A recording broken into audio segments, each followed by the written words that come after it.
चलो हम पढ़ेंगे आज संचालन के स्वरूप। इसमें मुख्य रूप से कि देखा जाए तो 7 स्वरूप होते हैं।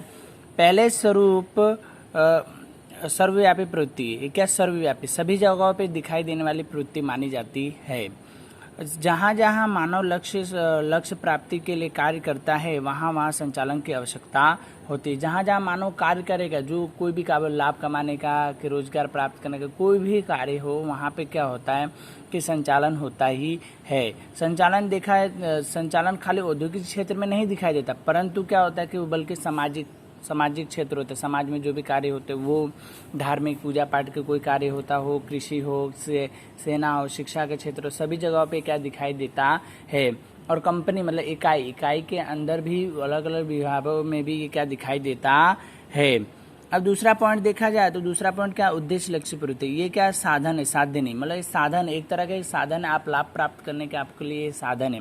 साध्य नहीं है कि आप उसको साध सको। आपका साध्य क्या है? लक्ष्य लाभ है, तो लाभ को साध रहे हैं तो साधन का यूज करके लाभ प्राप्त कर सकते हो। इसमें निस्संदेह उद्देश्य से इसकी प्राप्ति की जाती है और कुशलता पूर्वक मित्य व्ययता, मतलब कि क्या कोई माल मटेरियल को बिना खराब किए इसका क्या अधिक से अधिक उपयोग करके अपने उद्देश्य को पूरा किया जा सकता है। ये क्या सामूहिक प्रवृत्ति। ये 2 या 2 से अधिक व्यक्ति मिलकर के काम करते हैं, इसलिए इसको सामूहिक व्यक्ति के रूप में भी गिना जाता है।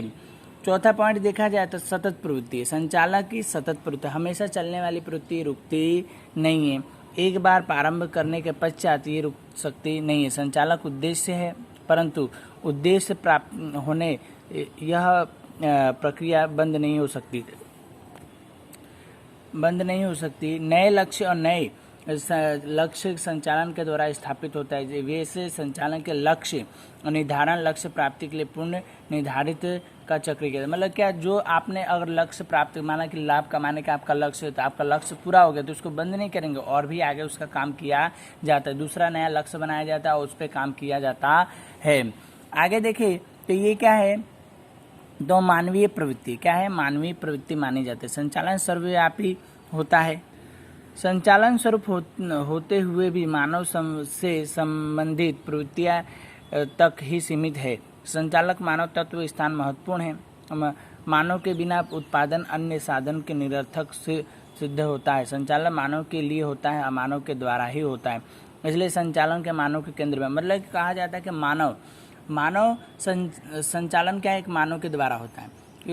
किसी चीज़ वस्तु का अगर संचालन करना है, चाहे कोई भी प्रोग्राम का, चाहे कोई भी स्कूल में, चाहे पाठशाला में, जो कॉलेज के अंदर, कहीं भी जगह पे अगर किसी का संचालन करता है तो कौन करता है? मानव ही करता है, अन्य व्यक्ति नहीं करता है, मानव के द्वारा ही होगा।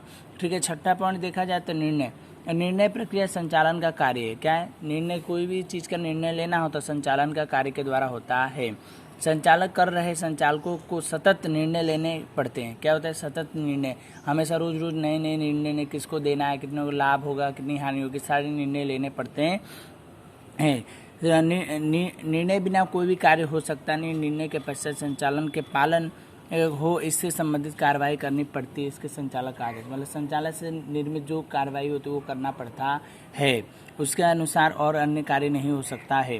अब विज्ञान, कला और व्यवसाय, कहा जाता है कि विज्ञान की तरह संचालन में निश्चित नियम सिद्धांत होते हैं। जैसे कि विज्ञान के सिद्धांतों पर कार्य होता है, ठीक है, होम का नियम होता है, दर्पण का नियम होता है, ऐसे इसके अंदर भी नियम होते हैं जो संचालन के नियम के अनुसार कार्य किया जाता है, जिसके कितने ही लेखा संचालक विज्ञान के रूप में पहचाने जाते हैं।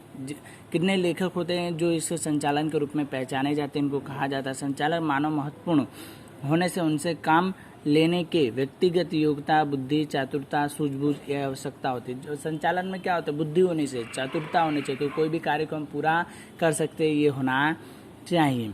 जिसके काम लेने के कला के रूप में कहे, जिसे काम लेने की कला कही जाती है। एक कला होनी चाहिए कि जो हम अपने वर्करों से काम करवा सके, ठीक है, किसी भी मना करके, चाहे पैसे दे करके, कुछ भी, कोई कुछ चीज़ यूज़ करके उसको उससे काम लिया जा सके, ये होना चाहिए। आधुनिक व्यवसाय के संचालक शिक्षण निशांत संचालक के वर्ग को सौंपा जाता है। मतलब आधुनिक समय में, अभी के समय में क्या होता है? जो निशांत, मतलब कि जो भली भांति रूप से पूरी चीज़ उसको जानता हो, समझता हो, उसी व्यक्ति को सौंपा जाता है। आधुनिक समय में वकील, डॉक्टर, चार्टर अकाउंटर आदि अन्य व्यवसाय स्वरूप धारण करते हैं। इसके स्पष्टता से संचालन के एक व्यवसाय है। अभी जितने अकाउंटर होते हैं, ठीक है, वकील होते हैं, डॉक्टर होते हैं, सब एक तरह के क्या होता है कि संचालन के रूप में गिने जाते हैं और ये सब के व्यवसाय के रूप में आते हैं, इसलिए इनको व्यवसाय के रूप में गिना जाता है।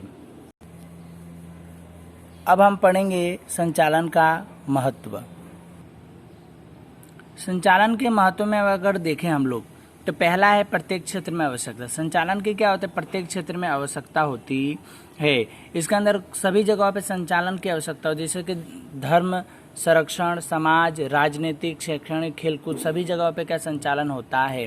संचालन के साथ आयोजन, व्यवस्थापन, मार्गदर्शन, नियंत्रण भी होता है। कोई भी चीज़ का पहले आयोजन करो, फिर उसकी व्यवस्था करो, उसका मार्गदर्शन करवाओ और फिर उसके बाद उस पर नियंत्रण रख के कार्य किया जाता है। दूसरा है साधनों का महत्तम उपयोग। इसके अंदर क्या होता है? जितने भी साधन होते हैं उनका पूरा उपयोग किया जाता है। जैसे बात करके पूंजी है, भूमि है, पूंजी है, कच्चा माल है, कर्मचारी, यंत्र है, सबका अच्छी तरह से यूज किया जाता है और जो वेस्टेज होता है उसका भी यूज कर लिया जाता है। आगे बात की जाए तो लक्ष्य प्राप्ति। व्यवसाय की इकाई के लक्ष्य सिद्धि के लिए संचालन अनिवार्य है। संचालन के कारण साधनों का महत्तम उपयोग संभव होता है, जिससे कई लक्ष्य की सिद्धि प्राप्ति है। इसमें क्या होता है कि संचालक अगर है तो संचालक रह करके कौन सा कार्य कब किस प्रकार से कैसे करना है, कितनी मात्रा में करना, वो बताता है और हमारे जो लक्ष्य लाभ कमाने का लक्ष्य होता है वो क्या पूरा हो सकता है। आगे देखा जाए तो व्यवसाय की सफलता के लिए उपयोगी है। अब देखिए तो व्यवसाय इकाई की सफलता के अन्य तत्वों के तुलना में संचालक के योगदान विशेष है। व्यवसाय की सफलता और असफलता का आधार संचालन के ऊपर निर्भर होता है। लघु आकार उद्योगों की इकाई के विशाल उद्योगों की इकाई स्वरूप धारण कर निर्भर हो सकती है, तो इसके संपूर्ण श्रेय संचालन को जाता है। मतलब कि छोटी छोटी जो कंपनियां वो बड़े बड़े टेंडर लेकर के कार्य करती, तो कौन करता है? संचालन के द्वारा, कि भाई हम इतना पैसा लगाएंगे, इतने कपड़े में इतना पैसा लगाएंगे तो इतना बन पाएगा। ये सारी चीज़ें वस्तु क्या उसको ध्यान में रखकर संचालन कार्य कराते, तो छोटी कंपनियां बड़ी कंपनियां बन जाती है।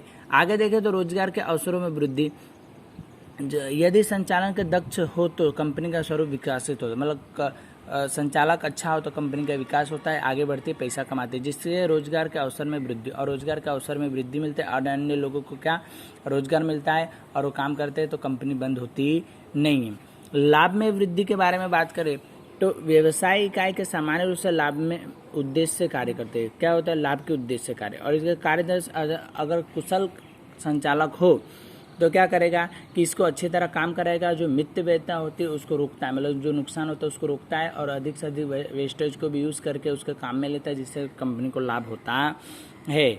अब सामाजिक लाभ की बात करते हैं। प्रत्येक इकाई में सामाजिक रह करके समाज के लिए अनुरूप प्रवृत्ति करता, समाज के साधनों का उपयोग करके समाज के निवास रहे और लोगों को लाभ अपनी प्रवृत्ति रहती है। व्यवसाय के सफलता समाज के समृद्धि हित में वृद्धि हो। व्यवसाय की इकाई में वृद्धि वस्तु और सेवाओं का अल्प लागत में उत्पादन हो। इसके सामाजिक उचित मूल्य पर वस्तुओं का पूर्ति हो, प्रमाण हो। इसका सामाजिक कल्याण, मतलब कि संचालक को ध्यान रखना चाहिए कि हम कम से कम प्रॉफिट कमा करके समाज को लाभ दे, कल्याण करें, ये हमको ध्यान में रखना चाहिए। किसी का शोषण ना हो सके, इसको ध्यान में रख के हमको क्या कार्य करना चाहिए। आगे राष्ट्र अर्थतंत्र के आर्थिक, सामाजिक और राष्ट्र के विकास के लिए उपयोग में ना ली गई मानव संपत्ति, प्रयोग में ना ली गई उत्पादन के साधनों का उपयोग करके कार्यक्षम संचालन आवश्यक है। अब उसके अंदर देखा जाए तो अर्थतंत्र में आर्थिक हो कि सामाजिक हो या राष्ट्रीय विकास के रूप में, राष्ट्र के विकास को उपयोग में ना ली गई और मानव संपत्तियों को हमको उपयोग में ले करके कार्य करके और उसको क्या हमको उपयोगशील बना करके लाभ कमाना चाहिए और देश को भी लाभ देना चाहिए।